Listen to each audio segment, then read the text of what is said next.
In this new video, which is about part B in the lesson, we'll examine a new step in the process of the creation of the Third Republic. In the previous video, for part A, we saw how in the decade of the 1870s the Republicans managed to impose this new regime at the head of the state. In part B, we will mostly examine how this regime was rooted in the French society, and it was done in a very active way by the government, who really wanted the French people to accept, to love the new regime, because their participation was essential, as it should be a democracy. First of all, there were some very important laws that permitted a good functioning of the democracy that were passed mostly at the beginning of the 1880s. And the first of these essential laws was a law that made the press totally free. Previously, in the 19th century, most regimes has imposed censorship, and this was totally over in 1881. It led to the multiplication of newspapers, which were for many of them political newspapers, in the sense that the journalists started to explain facts, but according to specific opinions. And so it allowed the French people to have a more direct access to a wide range of political opinions. And this is absolutely fundamental, and you must understand that there were many more newspapers in those days, after the law, than today, and that they were really widely read, simply because there was no other media. It was the main media. Radio or TV did not exist, not to talk about the internet, of course. On the same year, in 1881, the freedom of assembly was also proclaimed, which meant that anybody could meet anybody to talk about politics. That was also new. Okay. Also, absolutely essential was the series of laws passed by Minister Jules Ferry, who was in charge of the schooling system.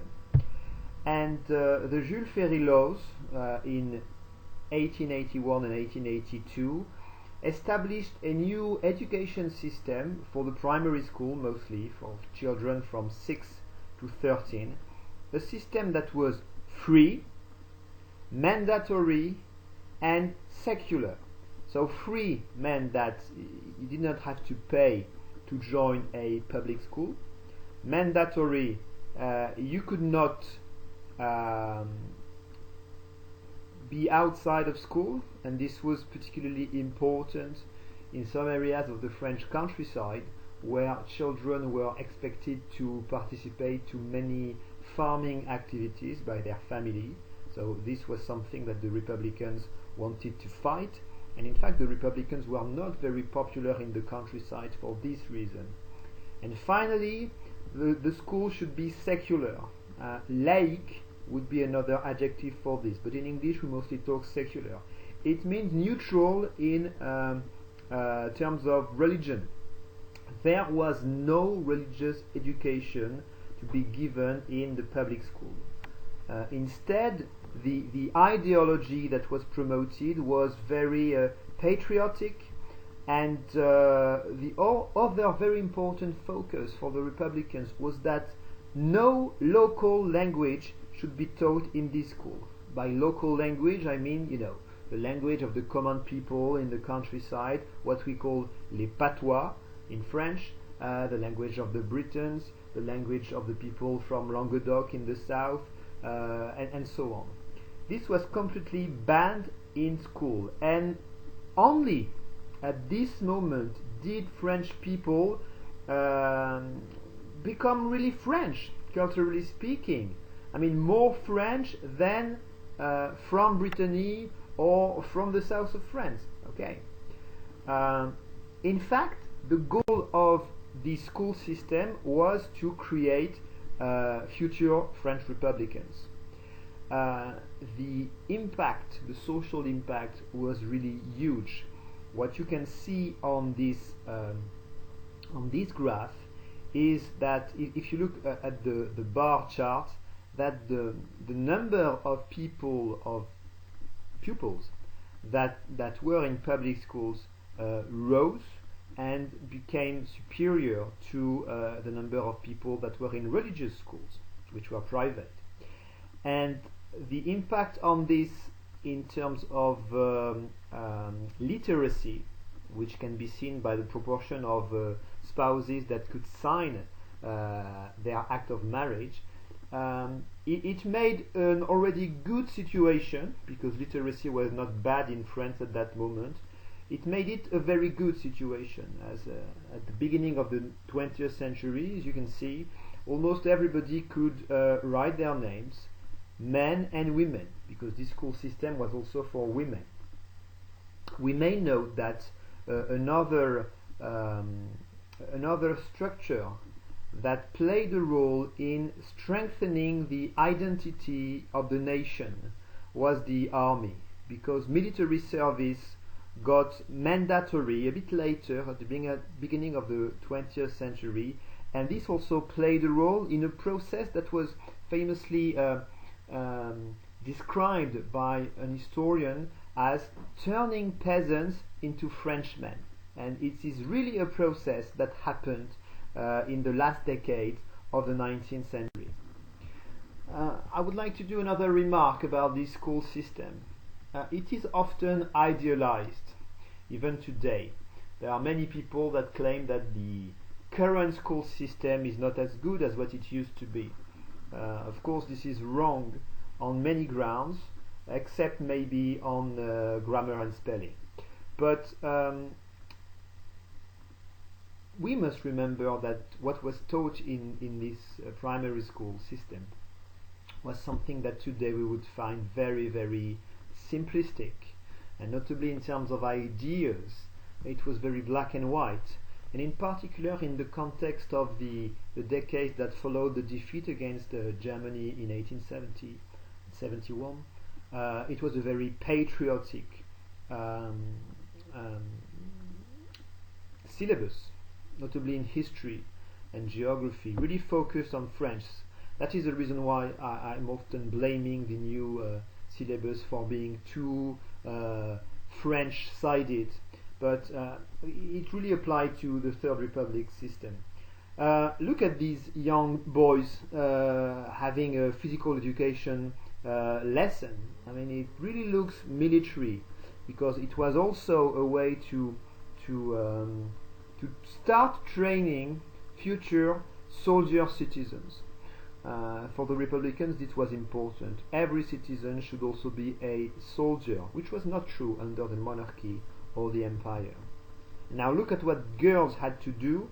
They had different schools than the boys, of course, and here it was a sewing lesson.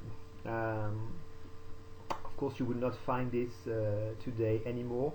It still existed a couple of decades ago, though. In 1882 now, a law really permitted a greater spreading of political participation all over the country. It was what we can call a law for local democracy. Something really new was that the mayors in every commune of the country were now elected. Previously they had been appointed. And this was very important because for the people of the 19th century, even at the end, what was happening at the local level was more important than what was happening at the national level. Many newspapers that people read were local newspapers, and there was no TV channel or anything. So local life was still very important. And so the most important election for many people, for many individuals, was the local election. Talking about election, you can see now on the screen a poll station. The act of voting became a habit. It was a new habit, of course, because the environment the process was absolutely not the same than what it had been under the Second Empire. Now people were free to choose what they wanted. We may note that it was only in 1913, so really at the end of this period, that the voting became secret. You call that system secret ballot. It is when voting booth was introduced in the poll stations, which cannot be seen here, obviously. Okay. Now, the second point was that in parallel of these laws, a very massive propaganda campaign in order to promote the Republic was launched, and really the most massive propaganda campaign ever in France. The idea was to make the Republic visible everywhere. So, first of all, in what we can call public space. In those days, the biggest monument in every city or village used to be the church. So it was important for the Republicans. They knew that the Catholic Church was not an ally of the Republic. It was important to build Republican monuments. So look at town halls, for example, that the one in Limoges, who was built in 1883. You see, it's really the moment. It's a palace. It's almost like a Republican palace, a palace of the Republic, to give a true monument and a true visibility and a prestige to the Republic. This picture, of course, is quite recent. It's probably taken on the occasion of a wedding. And by the way, in order to thank you for watching and working on history at this moment, I can show you very quickly a picture of my wedding day in Limoges. And that was it. All right. This poster illustrates Marianne, the allegory of the Republic. There is another video on that. And okay, it's important to understand why Marianne. Previously, under the Empire, and even before under the monarchy, the state had a face, the face of the monarch, or here the emperor, and his face was everywhere. For example, on stamps. There is nothing more symbolic of a state than the stamps. This was gone, and so the head of Marianne replaced the head of the emperor. On stamps, on statues that were put in every town hall, the motto Liberté, Égalité, Fraternité was also promoted. Many posters existed, etc. The 14th of July was chosen as a national day. This is of course absolutely common nowadays, and it is a moment of unity in France nowadays. But during this decade, it was a political combat to celebrate the 14th of July. There was actually some parts of France where the 14th of July was not celebrated as a national day because people were mostly monarchists and rejected that. You can see here a poster of a monarchist movement which blames the Republic for choosing the storming of the Bastille as a reference, because they said, okay, that's a reference to violence, to the guillotine, to the destruction of the church, and etc. So it was not something that was the object of a consensus at the moment. Something that was also very massive is the fact that the Republic needed some heroes, and those national heroes were strongly promoted and celebrated. A good example of this is Victor Hugo. He had been the most permanent and active opponent to the Second Empire. He had spent all these years in exile, and he was a widely respected and famous writer. So when he died, the state organized state funerals for Victor Hugo. It was a national holiday, and for 3 days people could come and see the coffin of Victor Hugo, and when he was buried in the Pantheon, and the